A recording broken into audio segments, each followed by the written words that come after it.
Happy New Year, everyone, and welcome to the OD Cooperative. Our topic today is everything you learned about emotion is tragically incorrect. And not only is that a very unique and original title, I think for the first time in a couple decades, someone's presented to me a take on emotional intelligence that was very fresh, new, and innovative. And I think you'll agree by the time we're done with this presentation. The OD Cooperative has been meeting every other month or so since 2007. We started out purely in person and slowly evolved, especially post-COVID, to where we're entirely online. We have people that join us from all across North America, the Americas in general, and even the world. We explore topics centering on consulting issues inside organizations and across the spectrum of OD, HR, and L&D. We provide opportunities to learn from experienced professionals in the field, as well as take on an experiential and action learning approach to our meetings, which you'll see in a few minutes here. Now let's introduce our volunteer team. As moderator of our meetings, I'll be facilitating this session, watching for your questions in the chat window, and teeing them up to our presenter. Jerry Sullivan is producer and tech wrangler. He also watches for questions from you in the chat window and provides technical support. He's founder and president of Dynacom Incorporated, a firm that helps you plan and host virtual and live events like this one, or even larger. Michelle Filicichia is our social instigator. You'll see her posting on social media and engaging our followers in discussions. She is founder and principal of Raising the Bar, a management and team consulting firm. Finally, Diane Kubal is my co-convener and founder of Fulcrum Network, who also happens to be a sponsor for this group. I'll turn it over to Diane to introduce our presenter today. All right, thanks, John. Good morning, good afternoon, everyone. I'm Diane Kubal, and I'm pleased to introduce our speaker today, Charles Jones, who is the author of Emotional Intelligence for Stress-Free Leadership. And Charles began the research project that led to the effectiveness theory of emotion in 1982, while he was pursuing an interdisciplinary degree at the intersection of computer science, cultural anthropology, and evolutionary psychology at the University of Michigan. After he graduated with a bachelor's degree, Charles continued the research project in his spare time for 35 years, studying with Fernando Flores on ontological coaching, Richard Strozzi Heckler on somatic leadership, and Marshall Rosenberg on nonviolent communication. While at the same time, he had successful careers as a software engineer and organizational and leadership development consultant. So thanks for joining us, Charles. I'm going to turn it over to you. Thank you very much, Diane, and welcome everyone.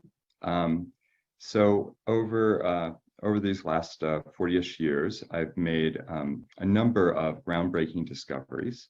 And the first one is that the conventional understanding of emotion, the understanding of emotion that you would have been taught in a psychology textbook that underlies some leading theories of therapy, models of therapy, positive psychology, emotional intelligence, social and emotional learning. This theory, and I'll specify more what this theory is like, this conventional understanding of emotion is incorrect, is fundamentally incorrect. The other thing I discovered is that our adherence to this erroneous understanding of what emotions are and what we should do with them is actually the root cause of our emotional distress. So the irony here is that the very models and techniques that we've been taught for dealing with our emotional distress ultimately reinforce the false assumption that's driving our emotional distress, and that's a tragedy. The good news is you correct this misunderstanding about what your emotions are, and you experience an immediate increase in your emotional well-being and this is kind of the surprising one, your performance. And so in today's agenda, I'm going to introduce you to my new theory of emotion.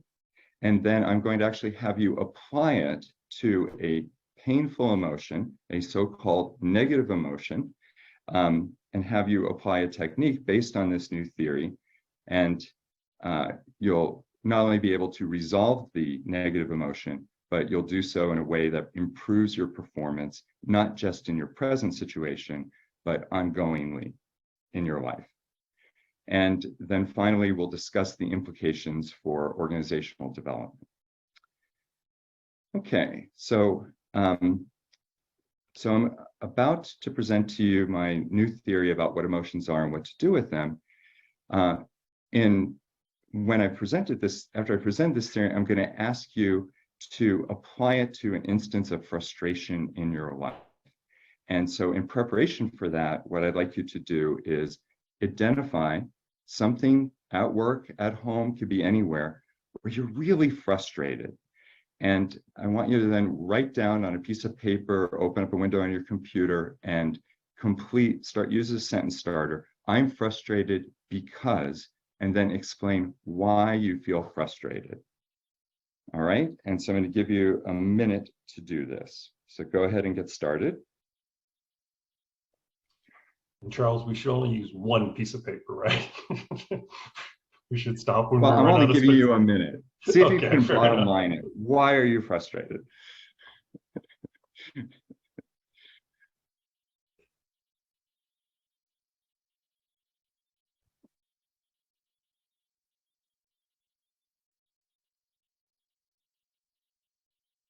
And do please do this exercise. It'll make a much richer experience for you.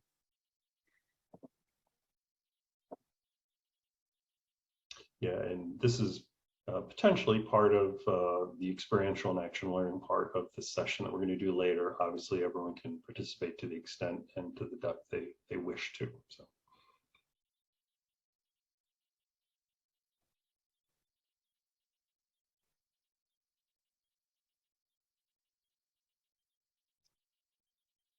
Okay, so take the piece of paper, put it aside for a moment.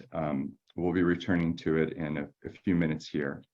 I'm now going to present to you my theory of what emotions are and what to do with them. And this theory is, I'm using theory in the scientific sense, that it's comprised of a number of testable hypotheses. All these hypotheses have been tested with thousands of use cases.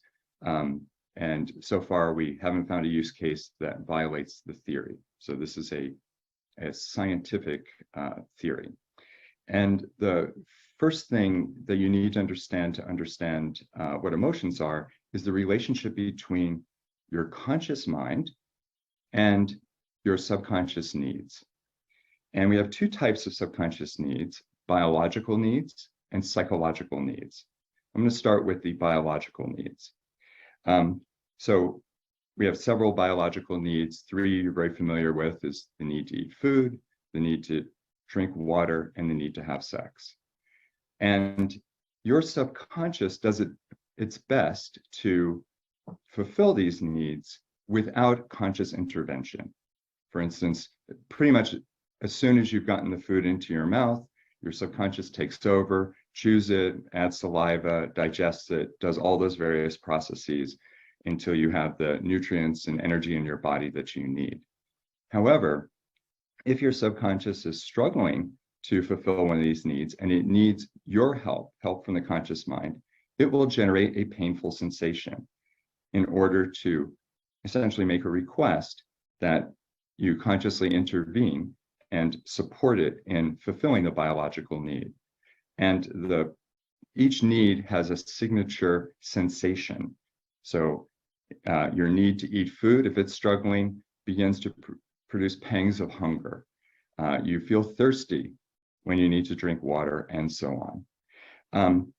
And once you turn your attention, let's say you turn your attention to needing to eat some food, and your subconscious then tries to keep you on track to fulfill the need by generating a painful, pleasurable sensation that encourages you to keep going. So for example, that first bite of food you eat is just delicious.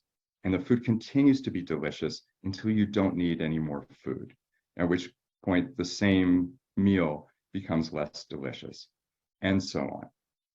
Well, in the same way that these biological needs use sensations to communicate to your conscious mind and, in essence, use this pleasurable and painful sensation as a carrot and stick to get your attention and get your support in fulfilling your biological needs. Your emotions work in much the same way, except that the needs behind them are psychological needs. Now, we have about 50 psychological needs. In this webinar, I'm going to present 7 that are quite common. So the psychological need that drives much, if not most, of your behavior at work is your need to achieve goals. These could be hitting your numbers, delivering a project on time, et cetera, et cetera. And to achieve these goals while protecting your assets, that might be your job, your headcount, your budget, et cetera, and to anticipate and mitigate any potential risks, such as a disruption in your supply chain, losing out to a competitor, someone being out sick due to COVID, things like this. And since we work with other people, we have a need to assert our rights. This might be the right to receive credit for our work, the right to have a life outside of work, a right to hold people accountable when they don't deliver on time. And a closely associated need to this is the need to elicit the consideration that we believe we deserve. And this might be an apology, or ask someone to make amends, or to provide us with a certain kind of courtesy. And to do all this while upholding our system of ethics and personifying the ideals that we seek to personify, being a good employee or a good leader or a good coach or whatever it might be. And in much the same way that your biological needs do their best to meet themselves without conscious intervention, the same is true of your psychological needs. For example, if you recently drove home from work, say, and you get home and you realize that you weren't really consciously aware of any of the decisions that you made, of turning the blinker on, of turning the wheel, the accelerator and the brake, because your need to achieve goals to get you home on time for dinner, say, and your need to protect assets, your life and that of the car, and mitigate any risks, your needs were doing the driving, so to speak. The only time your conscious mind really does the driving is when you're learning to drive, or when there's an exceptional condition and your subconscious doesn't know how to fulfill a need on its own, in which case it generates a painful emotion to get the attention of your conscious mind and ask you to resolve the painful emotion. So for example, let's say you hit traffic on the way home and suddenly your need to achieve goals generates a feeling of frustration, because it now knows that you're no longer on track to get home on time, or believes that that's a potential situation and asks you to resolve this situation. Maybe you come call your spouse and ask for dinner to be a few minutes late, or you find an alternate route home, something like that. Let's say it's raining and you hit a big patch of water and suddenly your car hydroplanes and there's a big jolt of fear that comes up from your subconscious to your conscious mind, asking, hey, I don't know how to keep us safe in this situation. I need some intervention here.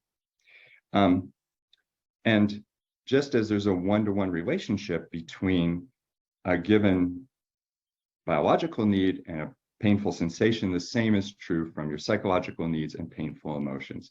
If you're frustrated, it's always, always, always because your subconscious has the assessment you're not on track to achieve a goal. Fear, you're not on track to protect an asset. Anxiety, not on track to mitigate a risk. Anger, not on track to assert a right. Resentment, not on track to elicit consideration. Guilt, not on track to uphold an ethic. And shame, not on track to personify one of your ideals. And likewise, parallel to the biological needs and pleasurable sensations, pleasurable emotions, feelings, these kind of affective states, they're there to keep you on track, to encourage you to stay on track until the need has been fulfilled. So So I think I'll pause here and see how this is landing with you and see if there's any questions. John, do we have any questions in the chat? No questions yet, but I personally can see the one-to-one connection there, you know, even around like achieving the goals and the sense of productivity. It's that when you do something that's not on your to-do list, that you actually write it on your to-do list and scratch it out to get that warm feeling of being productive, you know. Absolutely. Nice little jolt of dopamine, right? Yes, for sure. So Tom did bring up an interesting question, and this may be part of the larger list, but is there a need to belong? Is that one of the psychological needs that's on your list that it's not part of the top 7? Sure. I think actually there's several needs in the belonging. For instance, when a child is born, a baby is born, its first and most important need is to bond, right? And to attach and to get someone capable of taking care of it, to take care of it. So absolutely. In fact, I believe that these needs and the corresponding emotions were selected during hunter-gatherer stage of hominid development. And if you don't belong to the tribe, your genes don't make it to the next generation. In that sense, you could argue that belonging is the deepest human need. So I think insightful question. Anything else, John? There is one other, Alyssa, if we could hold that question for a little bit, it's an important one, but I just want to allow Charles to stay on track right now. So. Okay, great. All right, so I'm now going to illustrate for you how you can use this new understanding of emotion, or how someone that embodies this view of emotion might handle a situation in which they're frustrated. So in this example, this person has committed to deliver a, let's say, so it's Friday, they have committed to deliver a report tomorrow afternoon. And they typically, for this report, they need sales data that they get from one of their coworkers. And she goes over to her coworker, asks coworker for the sales data. And in the past, the coworker has provided that sales data immediately. But today, the coworker says, "Oh, I'm sorry, I'm like totally swamped. I can't get you the sales data today, but I can get it to you tomorrow at noon." Now, she instantly feels frustrated, and she immediately attributes that frustration to, "Hey, I'm frustrated because my coworker won't get me the data on time." But having attended Charles's webinar, she's like, "Well, no, that's not why I'm frustrated. I'm frustrated because my subconscious now believes I'm not on track to prepare the report and have it ready for 2:00 tomorrow," right? And once she's phrased in this way and asks, "Well, how can I resolve my frustration?" there are 3 and only 3 options that she has, by she meaning the conscious mind here. And I call these NAS. So her first option is she can change her need. Okay, she could push the meeting to the next day to give her more time to consolidate the data into the report. She could rescope what her goal is and present the report without the sales data. After all, that's not going to be the central focus of this meeting, right? She might decide, "I'm not even going to produce the report. No one reads it anyway. If someone asks me, I'll tell them what they need to know in the meeting." But she has these various options for changing. It's her need, and she can change it. And if that eliminates the need or gets her back on track, then her frustration will resolve of its own accord. Second thing she can do is change her assessment. Why does she believe she's not on track to produce the report and present it at 2:00 tomorrow if she doesn't get the data until noon? Well, because in the past, it's taken her several hours to integrate the sales data, but last time she did this, she created some Excel macros. It's now a matter of minutes, And as soon as she kind of updates her mental model, it's like, oh, I get it at noon, I'm fine. I have time before my 2 o'clock meeting. She's now on track. She no longer feels frustrated. Or she can change her strategy. Maybe she has a different coworker. Maybe she gets out the manual, learns how to use the software system, and gets the sales data herself.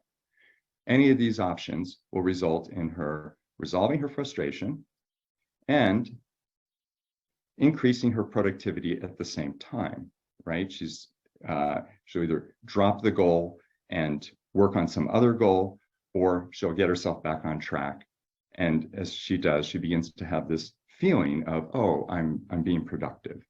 And this basic principle extrapolates to all the other painful emotions and whatnot. So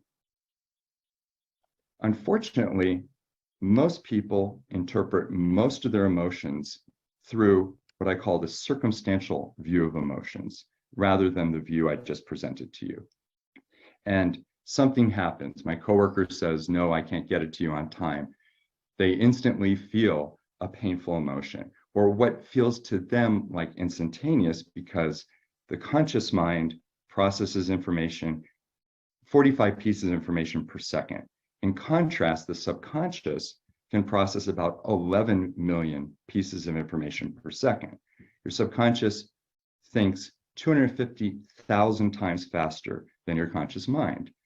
And so the person in the circumstantial view doesn't acknowledge or know about all this subconscious processing that happened between what happened and what they felt. And they misattribute their painful emotion to the precipitating circumstances, to the coworker saying, hey, I can't get you the report on time. And there's 3 big problems with this. So the first is that it creates negativity. So whenever you project the cause of an emotion to objective reality, the circumstances, other people, maybe your own shortcomings, and this might sound like a judgment, like she's so frustrating to work with, right? Or it might take blaming someone else for how you feel, thinking that the reason you resent the other person is because of the way they're treating you, rather than taking responsibility for it and saying, oh, I'm not eliciting the level of consideration that I want and think I deserve in this situation. Or you might attribute your anxiety to uncertainty in the future, instead of realizing that you have this extraordinary capacity to imagine and anticipate things that could go wrong, and your anxiety is alerting you to the fact that you need to perhaps create a contingency plan here for the worst case scenario. Or it could take the form mistakenly feel that the reason you feel guilty is because of something you did in the past, and you can't change the past, so you just need to feel guilty for the rest of your life, kind of a thing. So the circumstantial view creates negativity. The other thing it does, if you've ever been on the receiving end of a comment like this, you know that it's not conducive to creating a psychological safety or relationships that are very mutual, respectful, and considerate. The second problem with this is that it conceals options. So I love this Far Side cartoon, right? Here, this student is trying to get into the school for the gifted. He's pushing as hard as he can against the door, and he's interpreting his frustration as being due to a door that won't cooperate with him. And yet a moment of self-reflection, of metacognition, would have him make a change in his strategy for how he's going to achieve his goal to get into the school on time. And when you're in the circumstantial view, it's like you have blinders on and you think the only solution is to change the precipitating circumstances. You don't look for workarounds. You don't think about, is this really a goal I need to achieve? Hey, when I was this age and I was in this situation, I would just go play hooky. I don't need to achieve my goal of I'll just drop my goal of getting to school on time. And then the other problem is that when you interpret a painful emotion through the circumstantial view, and we don't see a way to change our circumstances, and let's be honest, that's often the case, then it leads to a state of self-pity, or what psychologists call brooding rumination. And this is when you have these kind of intrusive, cyclical, repetitive thoughts, and you find yourself keep perseverating on something. That's brooding rumination. And it is studies by other researchers have shown that 70% of our behavioral health issues are either caused by or exacerbated by the state of brooding rumination. And when people are in this state of like chronic emotional pain, they look for ways out. You know, can I use a drug to numb what I'm feeling? Can I use a high dopamine activity to distract myself from the painful emotion that I'm experiencing? And left unchecked, this goes on long enough, you get anxiety disorders, depression, self-harm, various forms of addiction, and whatnot. So the point here is, you don't want to fall into the circumstantial view. However, that being said, we've all been conditioned from birth to interpret our emotions through the circumstantial view. So even after intellectually knowing this, that circumstantial view is not where you want to hang out, you're still going to find yourself. I still find myself from time to time in the circumstantial view. And when you do, you just need to retrace your steps to the emotion and reinterpret it through the effectiveness view, to understand that the painful emotion is telling you you're not on track to fulfill a need, and the specific emotion tells you what need to go looking for. So it's frustration. You want to go looking for a goal you're not on track to achieve. And the advantages of the effectiveness view is it creates a sense of accountability. I feel this way not because of what the other person did, but because I have a need, and my subconscious believes I'm not on track to fulfill that need. So it creates a sense of accountability. It also reveals options. You have not just a change in strategy, but a change in your assessment or a change in your need that you could potentially use to resolve this painful emotion in the direction of improved performance. And when you do, not only will it improve your performance in the present situation, but because your subconscious is always watching what your conscious mind does, it's going to, oh, when we're in this situation in the future, we'll do this instead, right? Your subconscious is always learning from what your subconscious chooses to do.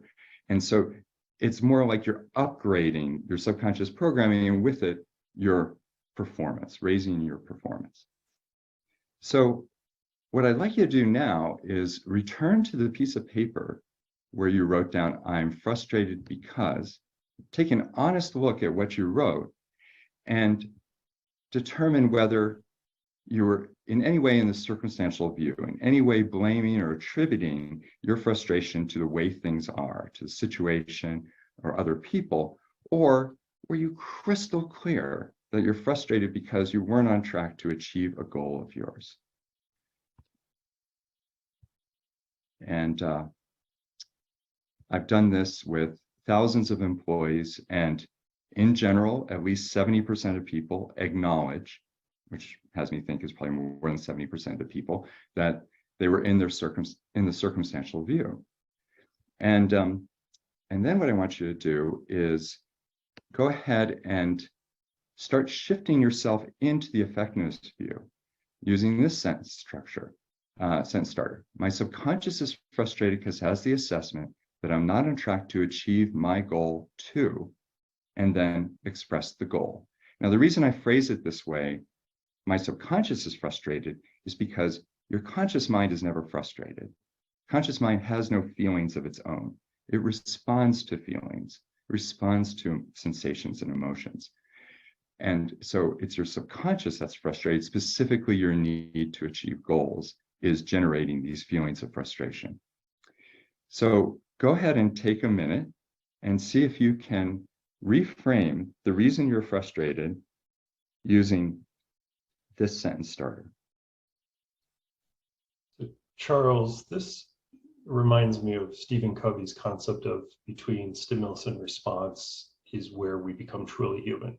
That's where we have a moment, unlike animals, we can stop and go, wait, let me think about this. Is that where the effectiveness view happens? And Janet online asked, can you give another example of what that effectiveness view looks like? So I am going to give examples of, I'm going to contrast the circumstantial view to the effectiveness view for the 7 psychological needs, for 7 painful emotions that I presented earlier. So I'm going to do that a little bit later. In the example that I just used, where the woman at work, where the circumstantial view would be, I'm frustrated because my coworker won't cooperate with me. I'm frustrated because because I'm not getting the data that I need, right? My frustration is out there in the world. Like, the situation is inherently frustrating. Anybody would be frustrated in this situation, right? That's the circumstantial view. The effectiveness view is, oh, my subconscious is alerting me to the fact that the implication of this person not getting me the sales data today is that I'm not going to be able to complete my report. I'm not going to be able to achieve my goal of completing my report in time for my meeting tomorrow. Okay, now, so it turns it from, I'm frustrated about this situation, to, oh, this is a problem to be solved. This is a need I have to get either back on track, or I need to modify the need. So that's kind of the whole idea. In response to the first question you asked, John, this famous quote by Viktor Frankl, between stimulus and response, there's a space, and in that space is where we have something. A problem that kind of emotional intelligence, traditional emotional intelligence, tries to solve is this idea of an emotion appears and then I immediately act out in some negative way, in some maladaptive way, right? So there's a stimulus, I feel the emotion, I respond in this way. It's often called kind of amygdala hijack. That's actually a misunderstanding of the neuroscience by Joseph Ledoux that was used in Daniel Goleman refers to in his book. We have the idea that emotions drive behavior is simply false. Emotions don't drive behavior. Needs drive behavior. Emotions drive thought. And so these painful emotions are requests for conscious thought. They are requests to take a pause, to give yourself some space and to reflect on the need that's struggling, the dilemma that your subconscious has identified, and use the logical, rational thinking skills that the conscious mind has that the subconscious does not. The subconscious is associative. It's not rational. To use those skills to adjust your subconscious programming to get you back on track to fulfill your goals. A great reframing of that. Thanks, Charles. Yeah. Okay. So well, what we're going to do in a moment is I'm going to put you into a breakout room and with another participant. And when you're there, to apply the emotion decoder for frustration to your particular situation. So in this exercise, you'll have an A and a B. Whoever's going to go first shares their reframe of why they're frustrated in terms of a goal that they're not on track to achieve.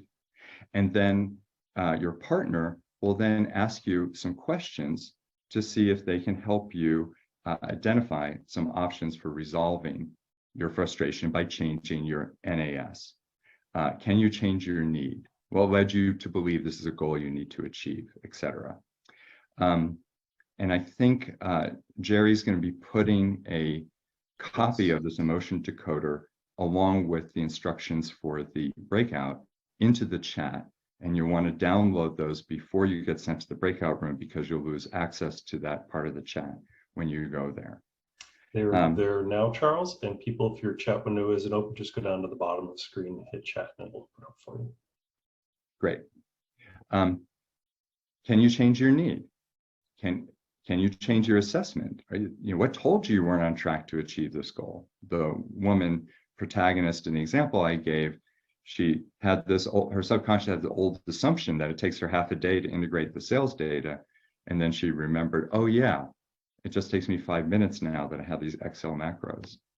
And then, can you change your strategy?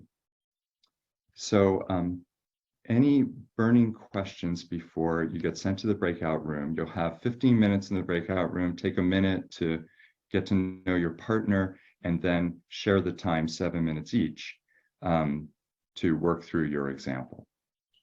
One question that came up from Donna, and wasn't clear on how to interpret it, but let's say on one circumstance, there might be multiple goals that are being frustrated at the same time. Is that possible? And Totally. So I think, the emotion isn't part of the situation. The emotion is arising because we have needs, and these 50 needs are assessing in parallel, right? Our subconscious is a parallel processing system, unlike our conscious mind, which is sequential, linear, serial. And so a given situation might stimulate your subconscious, something might happen, and your subconscious might feel angry and hurt and resentful all at the same time. It might feel frustrated. A really common one is, frustrated, I'm not on track to achieve this goal, and then anxious, what if I don't achieve the goal on time, right? So these many emotions can appear at the same time. You could have several goals that might be impacted by a given situation. Your ability, as something happens and impacts your ability to meet several of your goals, you're going to feel frustrated around each of those. So if that's the case here, pick the one that's screaming the loudest and focus on how do you get back on track to achieve that goal. So do them one at a time. The conscious mind really can't, handle this in parallel. So you got to pick one, pick the pressing emotion. That will generally be a good proxy for what your subconscious believes to be the most important or most urgent need here. Okay. Right. And then just maybe to clarify for this session, Michelle brought up, are we focusing on the things about the problem that we have control over versus trying to get control over someone else to get them to do something different? Well, certainly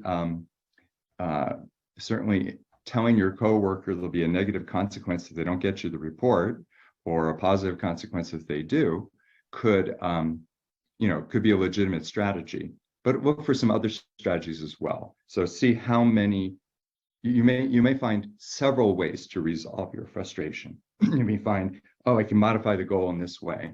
I could change the due date on it. I can change the way I'm evaluating my progress. Like I hit traffic the other day and I was instantly frustrated because I'm thinking that being stuck in traffic is an indication I won't get there on time. I pull up my GPS, I plug it into Google, and it's like, oh, even with the traffic, I'm going to get there 5 minutes early. No problem. Don't need to be frustrated. Or strategy. Most of us will just our go-to, if you're in the circumstantial view, is what strategies do I have for changing my circumstances? Broaden the strategies, add what changes can I make to my assessment or the way I'm making this assessment that I'm on track and my need. Thanks for that guidance for the activity. Appreciate that. All right, let's send people to breakout rooms, Jerry. It was interesting while we're waiting to go that one of the things you made me think of around the rumination is that someone once said that resentment is a poison you take hoping someone else gets sick. That rumination, we do hold on to that, and yet it can be devastating to us as we ruminate on the resentment or the frustration or the whatever it was. So. Opening the rooms now. Great. Thanks, Jerry. See you all in a few minutes. Hi, Michelle. Hello. So why are you frustrated? Okay, I became frustrated last night. She sent me a text And I got really frustrated and angry and resentful to her because of that text. I don't know her very well, and I felt judged and very unappreciated. So, which of those emotions is strongest for you? Probably hurt and anger tied in with frustration, I would say. Uh-huh. Uh-huh. So let's pick one to work on. So resentment was one of the 7 on the list. Okay. Okay, so what consideration do you think you're due from her that you haven't gotten? Yeah, I feel, number one, I feel she should understand me and I should be appreciated for the work I did do. The fact that I didn't meet what I perceived as her expectation, I felt disregarded and upset about that. Mhm, mhm. So all needs are actually in the present moment. Like the stimulus may be in the past, but what consideration would you like from her in the present moment? I'll give you some general Yeah. categories of consideration. So Mhm. a courtesy, Mhm. a benefit of the doubt, for example. Yeah. Right? So I'm going to make some guesses here just because, after Yeah. working for years with people with these various emotions, we're amazingly similar as human beings. Sure. Would you like an apology? Is that something you'd like from her? Would you like the consideration of an apology? Or would you simply, like an agreement from her that she will give you the benefit of the doubt going forward? Yeah. I use the word grace rather than judgment, more understanding of where this is new. This is a new situation that both of us are coming into. We've never worked together. And as opposed to feeling judged and unappreciated, I would like understanding and grace. Mm-hmm. And so how would you operationalize that for her? Like, so for instance, I've worked in some corporate environments where one of the values / behaviors that was a norm there was assume positive intent. Is there Yeah, something along that line? Is there some agreement that you'd like to establish with her? I would. I've thought about this actually, Charles, and I thought normally I would just ruminate and just be pissed off basically, but I thought, wait a second, let me reach out to her, and I reached out to her right away, but it was in anger, it was in frustration. And so she hasn't responded, so I'm going to text her, and I thought we need a conversation to gain more understanding of each other, what our needs are, what our expectations are, and try to, she said, get on the same page. I think that's understanding our needs. And I think she has a need, and I don't know, but I'm assuming she has a need to be right and be in control. I have a need to be liked and appreciated. Great. I think those are wonderful ideas. And to go back to a couple of paragraphs in which you shared, my experience is if we respond to someone through the circumstantial view, they will feel judged. Yeah, interesting. Right. They will feel judged because in a way, you're blaming them for your own emotional pain. Right. So I recommend at a minimum, you do the work to shift yourself into the effectiveness view for each of the emotions that you're experiencing. And in many cases, even before you talk to the other person, you'll actually be able to get on track to fulfill your need. So for example, your need in this situation, or one of the needs in the situation we're talking about is the need to elicit the consideration you believe you deserve. Right. And so you could take a moment and think about, well, why do I think I deserve that? Well, I expect it, but I never really established it with her that this would be Yeah. a consideration that I would like. Maybe she's not wired the same way. Maybe, Yeah. she's a Myers-Briggs T and she like goes to the exceptions, the problems, rather than starting with the The feeling relationship. Yeah. um, of the positive feedback. Hey, you've done a great job on this and this, and then maybe acknowledge, I was really worried when you sent this. I worry this might undermine our credibility with the participants or something like that, right? Yeah. But if you can get yourself to a place of, okay, I haven't gotten the consideration that I would like, but I'm going to have this conversation with her, and I'm pretty confident that having this conversation in this way is going to lead to understanding and me getting the consideration that I would like. The moment your subconscious believes you're on track, nothing's changed in the outside world. The moment your subconscious believes you're on track, because you now have a plan, the resentment will fade. Yeah. And it's like, I respect myself here. I'm going to have a conversation, and I expect at the end of the conversation to feel respected by her. Can I ask you a question about that? Totally. I love that. I'm challenged with that, thinking my belief is we can't change somebody else's response or their thoughts. We can influence them, but we can't change. So how does that play out? Well, I don't think it's a guarantee, and a lot of it has to do with past experience. So our Mhm. subconscious, I said it's associative. There was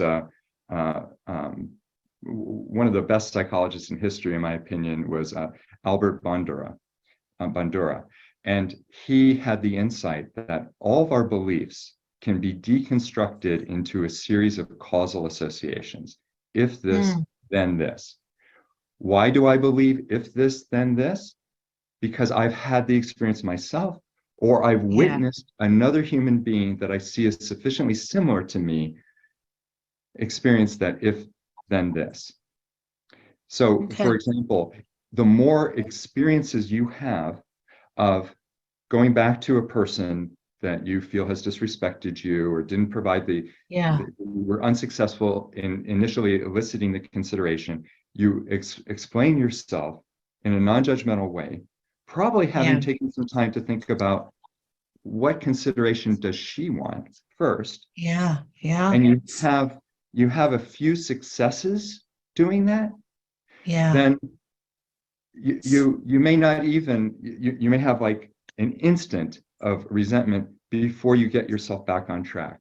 I had this had a really profound experience of this when much earlier in my career, where I was working with someone and they did something kind of great for both of us. And I was feeling a little resentful toward this person, and I hadn't expressed, and I wasn't even honest with myself that I was feeling a little resentful toward this person. So when they did this thing, I didn't immediately say thank you. And she paused for like 2 seconds, and then she leaned in toward me and she said, "Charles, this is where you say thank you." And it was playful. She was confident that she was on track. And it really hit me. And I'm like, oh my goodness, you're right. And she just smiled.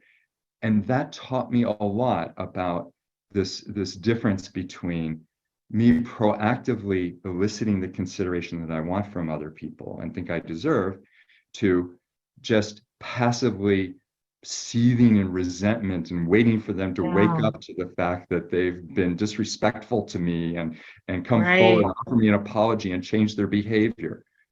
Good luck with that. That's going to lead to being Right. a very bitter, brittle person without a That's lot of fantastic. connection late in life, right? Yeah, I think the light bulb for me in that example is if we turn the table and say, let me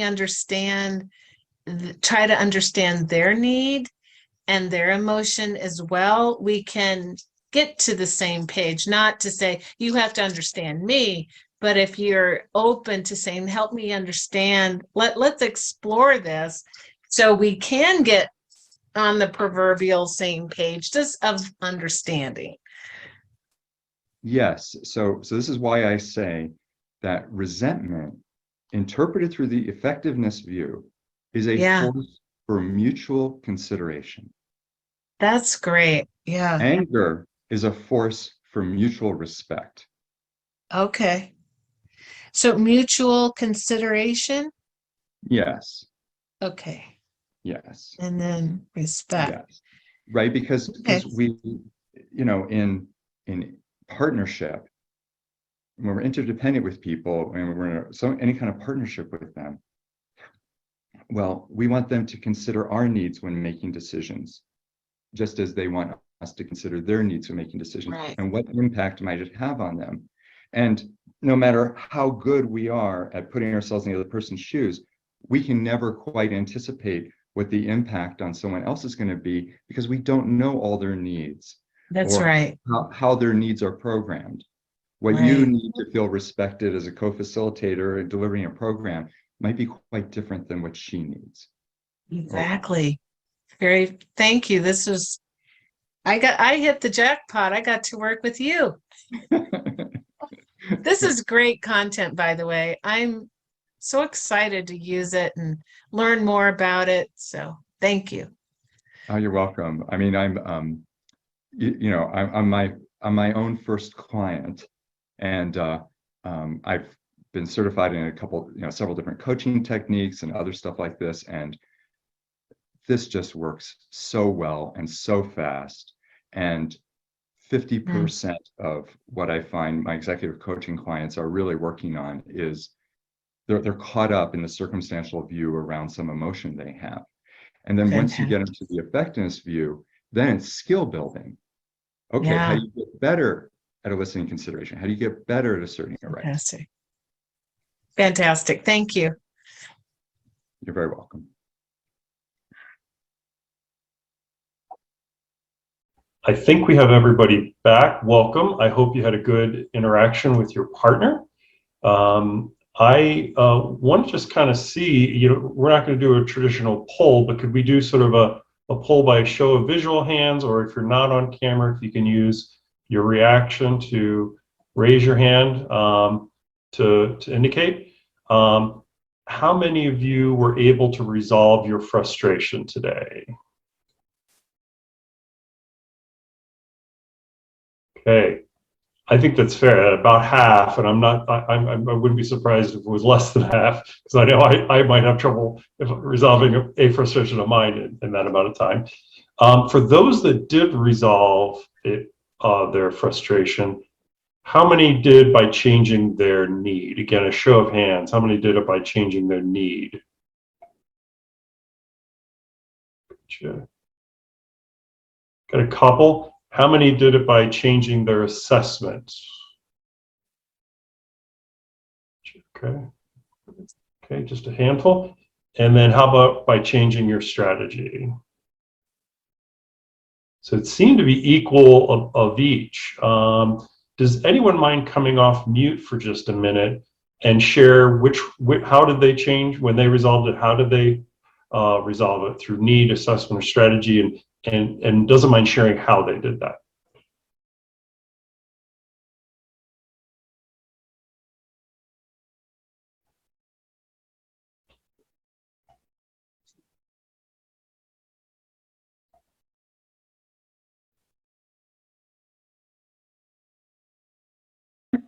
Can you hear me? Yeah, welcome back. Hi, thanks. This is Lori. So I felt like all three areas were really great. I chose the frustration around feeling like I'm not my subconscious is not on track to achieve my goals and protect my assets. And the one thing that I really used was a change your assessment, where I think that the criteria that I use internally is not actually based in reality. Like I always, like it really made me think about the fact that I say, oh, if this is done, then I'll be here. But then I watch myself as this is done and what I need to do changes and moves further. So it doesn't, the criteria that I have, that I think I have set consciously isn't actually criteria that is addressing that emotional need. So that question about criteria and changing my assessment is a good one for me to be like, am I really identifying what my true criteria is, or am I just, I liked your word rumination, Charles, of am I running the same pattern over and over because of what I feel like I get out of it? Interesting. So- Charles, could you respond to that, please? I'd love to respond to that. So thank you, Lori, and I think that's very insightful. A module that I teach is being appropriately ambitious. And one of the key things there is these criteria that you use to evaluate your goals and whether you're on track to do the goals. They kind of work like thermostats. Think of the criteria as a thermostat. And so you're basically programming the subconscious machine to turn the heat on when the temperature drops below a certain level, so to speak. So carefully constructing the criteria is super important. For those of you that are in OD and are familiar with single loop and double loop learning, single loop learning is change the strategy. Double loop learning is modify the governing variables, the need, or the criteria you're using to evaluate whether or not you're on track. So, and then the other thing you said, which I really enjoyed, Lori, is many people find that when they really examine the need, they end up refining it a little bit. Have I clearly specified the result and the time frame? And that refinement then, when they then modifies how they're going to evaluate whether or not they're on track. And then how making changes to how you evaluate whether or not you're on track, often that opens up all sorts of new ideas for strategy. So it's worth doing those in order. The other reason it's worth doing in order is if you have some outdated programming in the need, then all the downstream stuff is you're just rearranging the deck chairs on the Titanic. For example, I had a woman come up to me after I had led a leadership development program based on this. And she said, can I ask you a question about my personal life? And I said, sure. She said, well, my husband just asked me for a divorce. I said, oh, why? And she said, well, he says I'm angry with him all the time. I'm like, is that true? And she's like, yeah, I'm angry with him a lot. I'm like, why are you angry? And she starts launching into this, like he does this and he doesn't do this. I'm like, wait, you just took the course. What right are you at a loss to assert with him? And she's like, kind of, I can hear the Jeopardy music playing as she's like, the wheels are turning in her head. And the light bulb goes off, and an instant later, her cheeks flush with embarrassment. And she says, my subconscious believes I have a right to expect my husband to anticipate my needs and fulfill them for me, most important part, before I have to ask. And then she just continued on her own. She's like, I know where I got that. My mom believed she had that right. So anger is about rights, and rights are social agreements. And my father agreed with her. He played this game with her. I'll never get my husband to play this game with me. And it's like, oh, so what are you going to do? She said, well, I'm going to drop the idea that I have that right. And I said, well, dropping a piece of subconscious programming is tough. What right do you want to replace it with? I have the right to ask him for what I want. Great. I didn't hear anything from her. 2 months later, I get an email, subject line, thank you. Hi, for a couple of weeks after our conversation, I get angry with my husband. I reflect on the right. I remind my subconscious I don't have that right. I ask him for what I needed. And just yesterday, he said he didn't want a divorce anymore. Thank you so much. Right? So that's a subtle change to the need can have this profound impact. Like there's all these instances of anger that will never ever take place because of this change she made to her need. Other questions that people have? Go ahead, just come off mute and ask your question.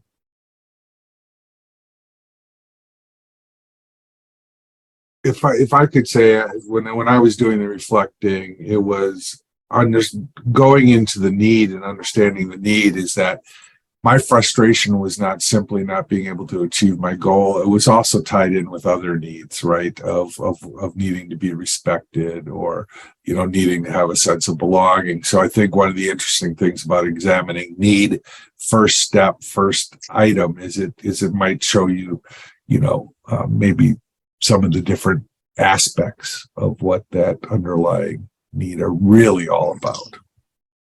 Totally, totally. In fact, it's common that you'll have many emotions at the same time, a mix of emotions at the same time, and go with the one that has the most energy, or actually the one that feels the most vulnerable.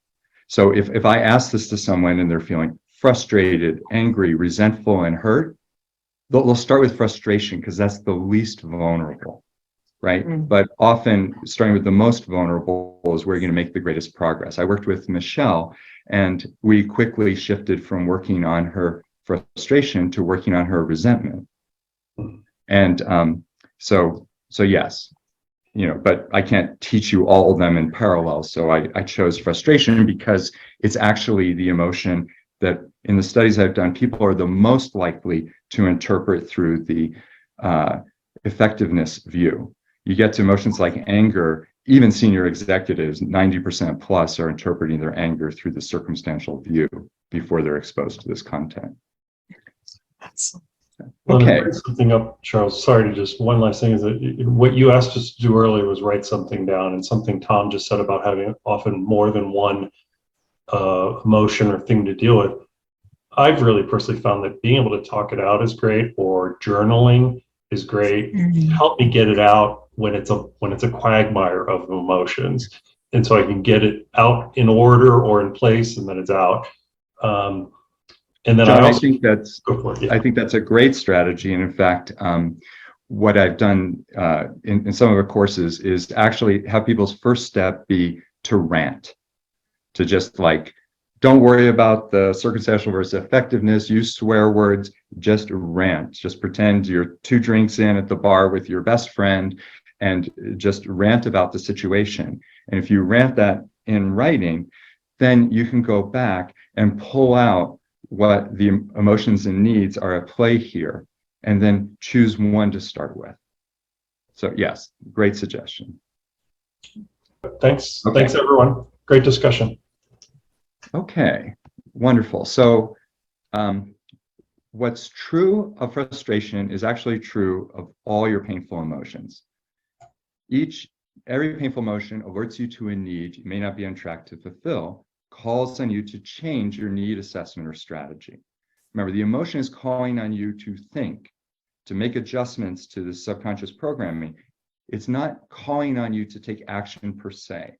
Associated with the feeling, like let's say anger, the feeling of anger, your physiology prepares for potential action if you need to use force to assert your right, as an example. But the emotion itself doesn't drive behavior, it's driving thinking. And when you interpret your emotions through effectiveness view, they always lead to improved performance. But if you misinterpret through circumstantial view, they lead to negativity, counterproductive behavior, brooding rumination, and some other things I'll speak briefly about. And then to kind of see this play out, I'm just going to do this quickly, but just to get you an idea, and plus I promised I would do this before the breakout session. If you're in the circumstantial view, frustration, you typically interpret it, okay, I need to push harder against the people and things that aren't cooperating with me, versus effectiveness view, finding a creative workaround to achieve my goal.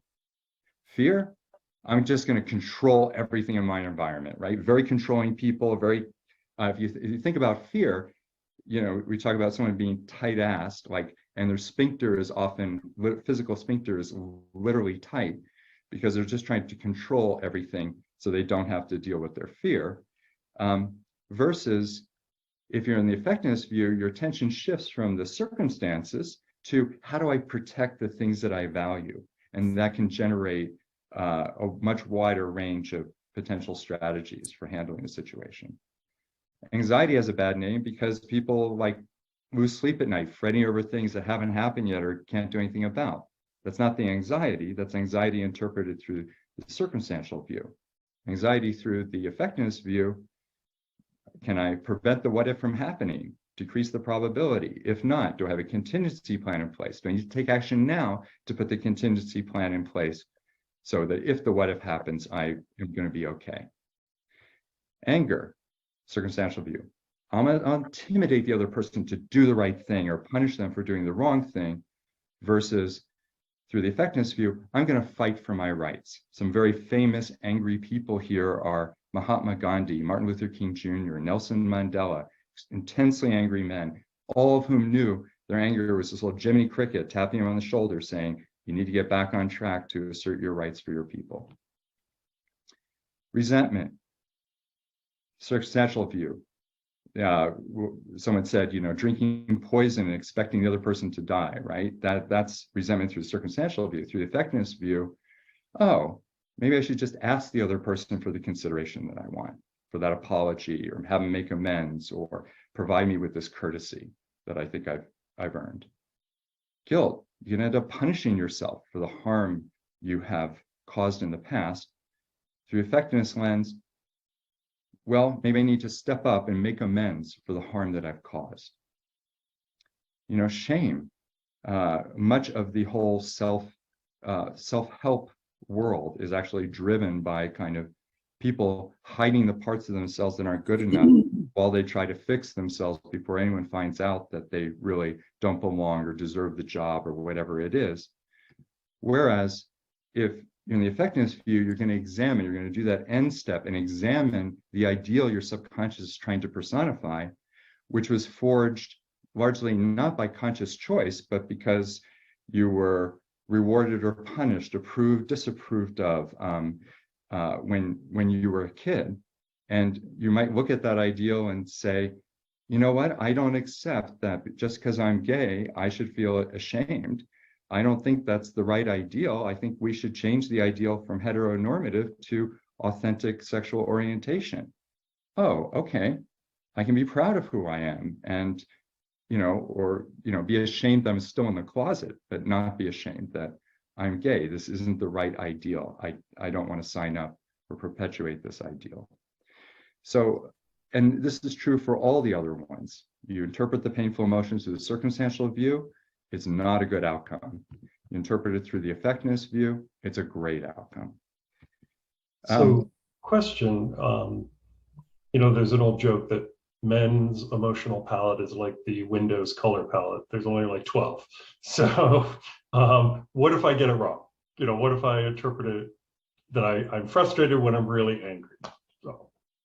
Well, Michelle and I had this. And so when she started looking at what she had labeled as frustration, she found, and we, tested for goal not on track to achieve, it very quickly came to, well, no, I didn't feel respected.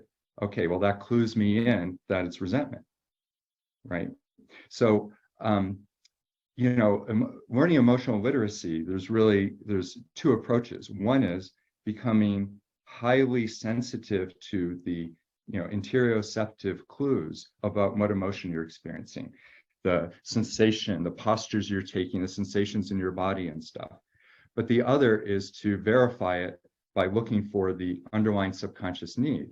And my experience when I'm working with clients is that one or two times of, oh no, I'm not frustrated, I'm angry. I think I have a right here and I'm not on track to assert it. This is what anger feels like.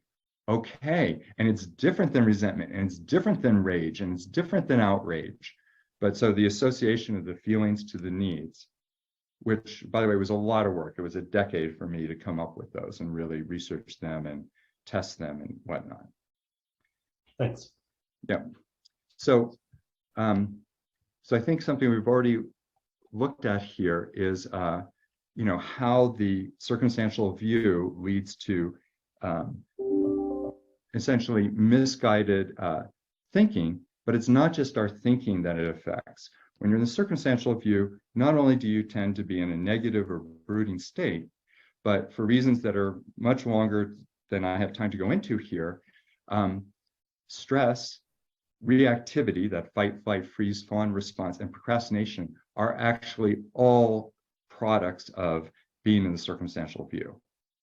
And so this thing on the left, is the affective state that you find yourself in if you're in the circumstantial view. In contrast, if you're consistently interpreting your emotions to the effectiveness view, you'll be grounded in your body, composed, accountable, continually improving, and really going for it in life, right? You're like a force of nature when you're in this effectiveness view. And so my names for these two affective states is the state on the left is a state of emotional victimhood, where you live your life as if you're a victim and at the effect of the world and whatnot. And versus the state on the right, I call emotional responsibility. And it has three parts. This first part is recognizing that your emotions are feedback regarding your own effectiveness, acquiring the ability to respond to your emotions and resolve the underlying needs, and leveraging every painful emotion as an opportunity to upgrade your performance, right? So let's talk about now the implications for OD. And I'm going to go through these quickly. Type any questions you have, and John will ask them at the end. But I'm going to go through each of these quickly. So the first implication for emotional intelligence is stop managing your emotions. You don't need to manage your emotions. The emotions aren't the problem. What you need to manage is which paradigm you're interpreting the emotions through, right? And then continue measuring EI with whatever your favorite instrument is. But if you're teaching people emotional responsibility, you will see their EI go up instantly, very, very quickly. It's extremely fast, right? You'll get very impressive results. Leadership development. Stop telling people to set their emotions aside when making decisions. Your emotions are telling you what needs your subconscious believes, and your subconscious sees the implications much faster than you do. So, I feel a little bit anxious about that. Don't set that aside. Feel into the anxiety. Figure out what risk your subconscious has identified, and have you put a plan in place for the worst case scenario. So start paying exquisite attention to your emotions, and if you're a leader, the emotions of others when making decisions. Maybe one of your team members looks a little bit angry. Ask them if they think they have a right. Yes, I think I have a right to influence this decision. This is going to impact me and my department. Okay, I agree. What would you like to say here? Right? So very important for decision making. Team building. Continue having team members hold each other accountable for individual and collective results, but also have the team. When I teach this to intact teams, the team members hold each other accountable for being emotionally responsible, right? And this just nixes the blame game and judgment and animosity during conflict and stuff like that.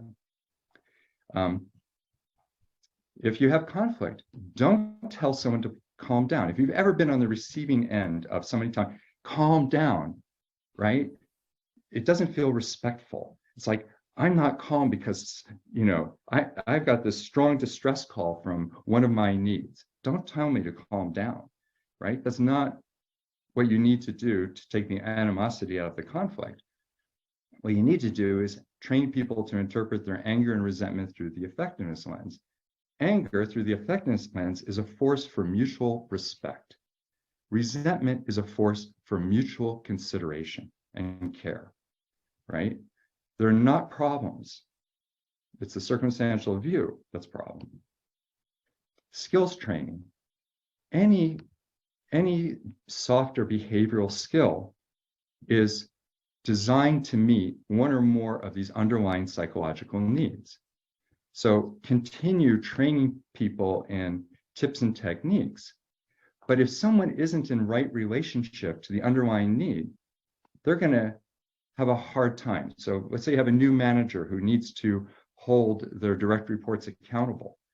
If they're angry because their employee didn't deliver something on time, and they're in the circumstantial view, then whatever tip and technique they use, that employee is going to feel judged, denigrated, etc.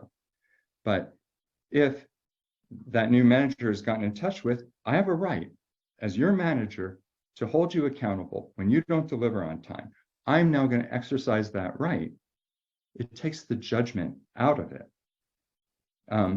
So any soft skills training program can be greatly enhanced by incorporating the decodes and understanding of the underlying needs that the techniques are designed to fulfill, and educate people on what emotions tell them that need is up for them, is at play, they're not on track to fulfill, and how to interpret that emotion and express that need through the effectiveness view.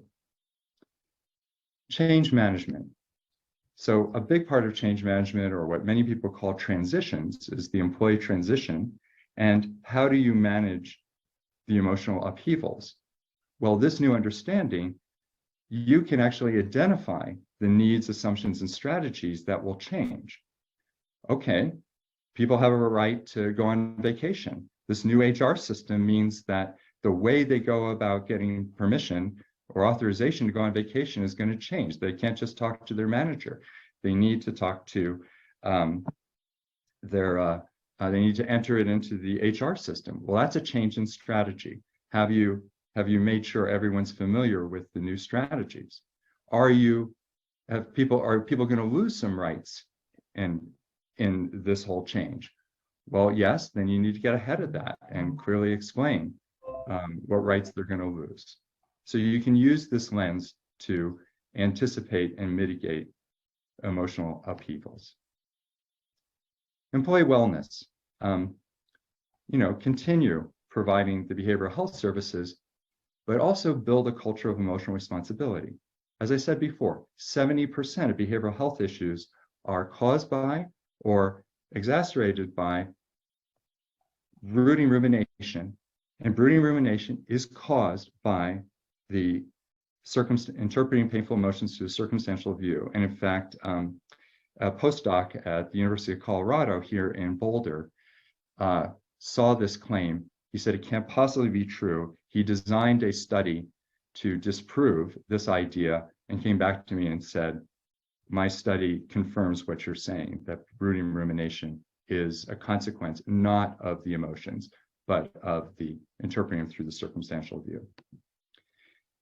Employee engagement, continue measuring it. And again, building a culture of emotional responsibility. If you look at this effective state on the left, this is a very difficult state to be in and remain engaged and not burn out. The state on the right, grounded, composed, accountable, continually improving and going for it, that's a pretty good description of a fully engaged employee.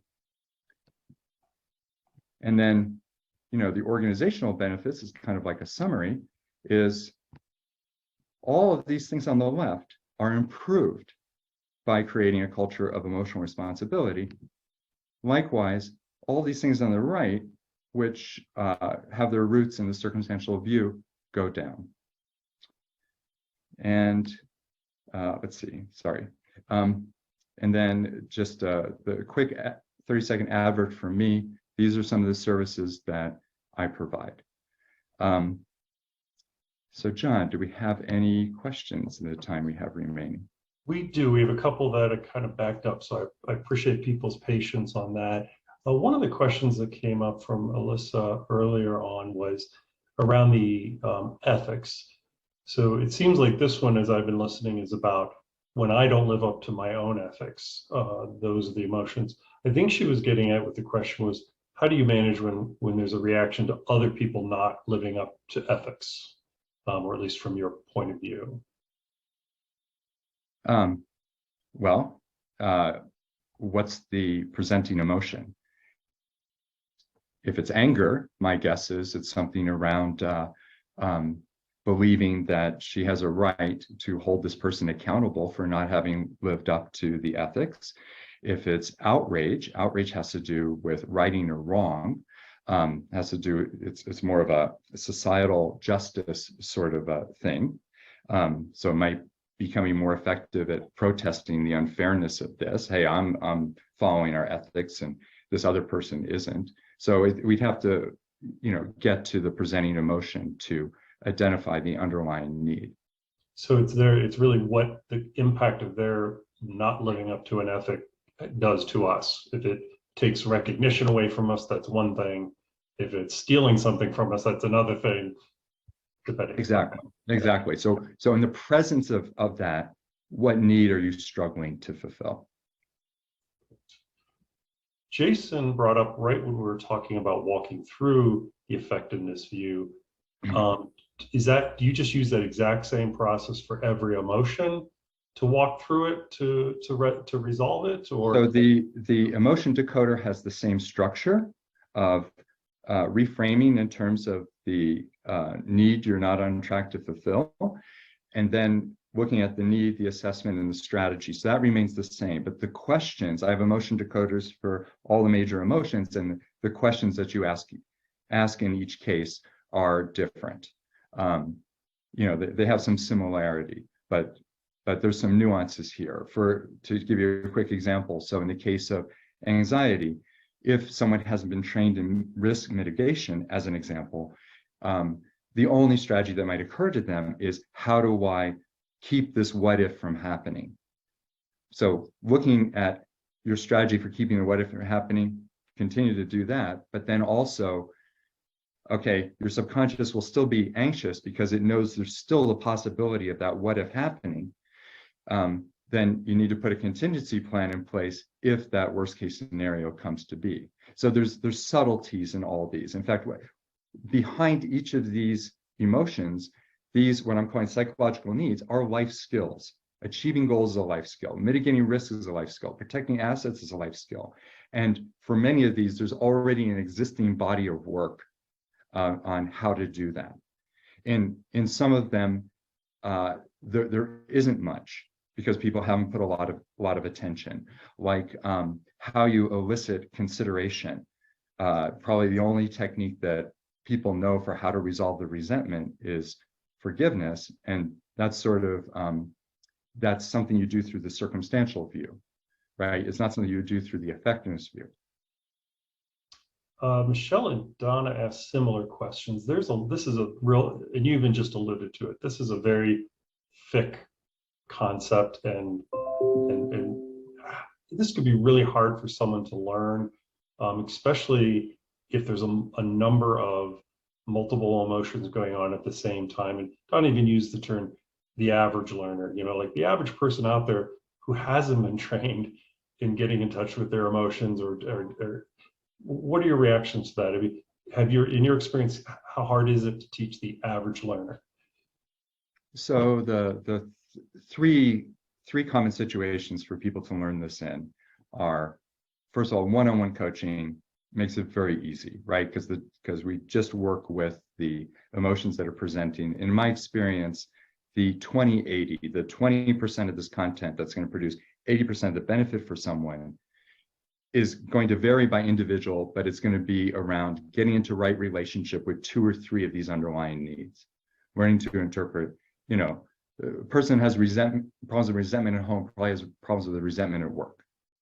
Okay, so that's one option. The second one, in my experience, teaching this to an intact team, because different people there'll be at least one person on that team that quickly knows how, or either already or can quickly shift into the effectiveness view around a given emotion, and they can continue to teach the other members of the team or hold them accountable for that. And I've got, for leaders, I have lists of questions you can ask an employee who maybe say is angry, and in the circumstantial view, questions you can ask him that will cause that person to shift into the effectiveness view.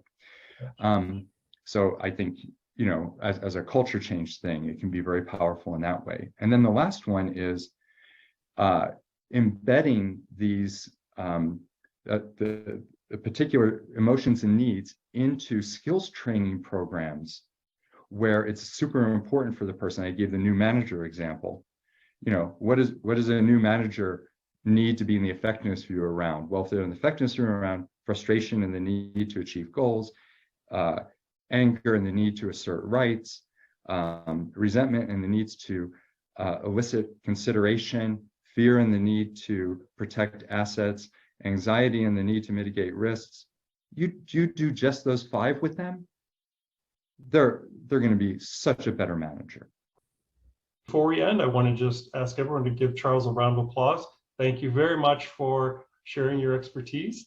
And we will go forth and try and use our effectiveness view as we go from here. So thanks, everybody. Have a great weekend, and we'll see you in a couple months.